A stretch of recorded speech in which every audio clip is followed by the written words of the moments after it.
Magandang araw po sa inyo lahat. Ako nga po pala, si Jersey Magduluyo, at ngayon po, ating pong tatalakayin ang gender timeline. Ano nga po ba ang gender timeline? Ang gender timeline ay isang visual o chronological na paraan upang ipakita ang pagbabago, pag-unlad, at mahalagang pangyayari tungkol sa gender roles, gender equality, at gender-related laws or issues sa paglipas ng panahon. Para saan nga po ba ang ginagamit ang gender timeline? Ginagamit po ang gender timeline upang ipakita ang kasaysayan ng gender roles. Ang halimbawa po ay paano nagbabago ang papel ng babae, lalaki, at iba pang gender identities sa buong mundo. I-highlight ang mahalagang batas at pulisya tungkol sa gender equality. Ipakita ang progreso ng lipunan mula sa traditional roles patungo sa mas inklusibong pananaw. Mag-analisa ng trends at gender issues sa iba't ibang panahon. Ngayon po ay magsimula po tayo sa 19th century. Sa 19th century po ay ang maagang panahon, or noong 19th century, napakahigpit ng gender roles. Ang mga babae ay naasahang manatili sa tahanan at lalaki naman ang tanging dapat magtrabaho sa labas. Tradisyonal na gender roles po ito, dominanteng paniniwala na babae sa bahay at lalaki sa trabaho. Kakaunti lamang ang kababaihan sa paaralan at halos walang karapatan sa politika. At noong 1930s to 1940s naman po, ay doon po ang unang pagbabago nangyari. Dahil sa pangangailangan noon panahon ng digmaan, napatunay ng kababaihan na kaya rin nilang gampanan ang mga trabaho ng kalalakihan.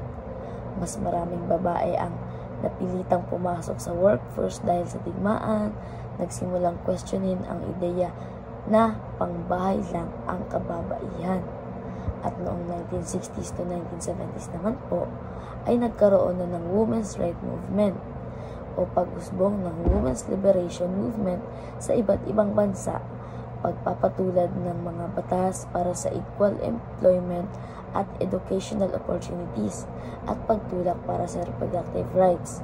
Sa panahong ito, mas nagiging malakas ang pananawagan ng kababaihan para sa pantay na trato.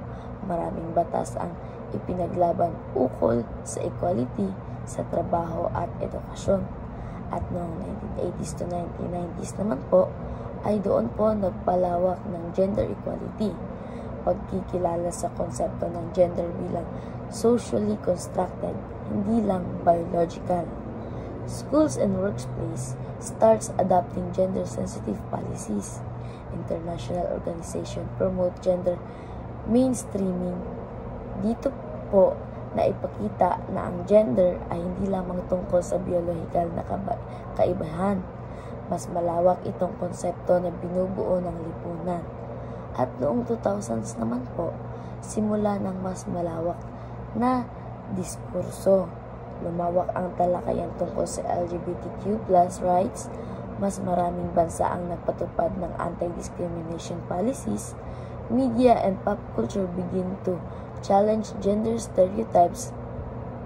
Dito po, pagsapit ng 2000s, mas naging bukas ang lipunan sa usapin ng gender identity at sexual orientation.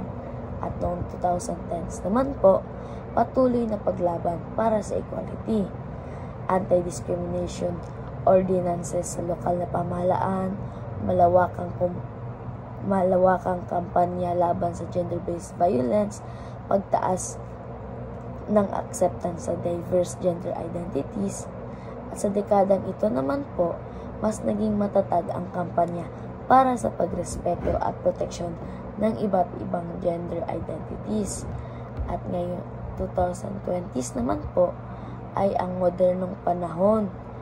Malakas na advokasya sa SOGI equality, mas gender inclusive na policies na sa paaralan at opisina, pakilala sa gender diversity bilang normal at bahagi ng human rights. Sa kasulukuyan, patuloy ng pag-unlad, mas nakakaraming institusyon ang nagiging inclusive at mas lumalawak ang pag-unawa sa gender diversity.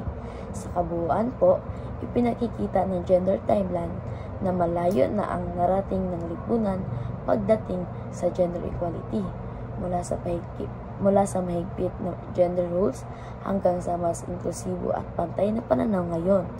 Gayunpaman, marami pa ring pagsubok, kaya mahalaga ang patuloy na edukasyon, paggalang at advokasya. Maraming salamat po at naway may natutunan po kayo sa ating talakayan ngayong araw.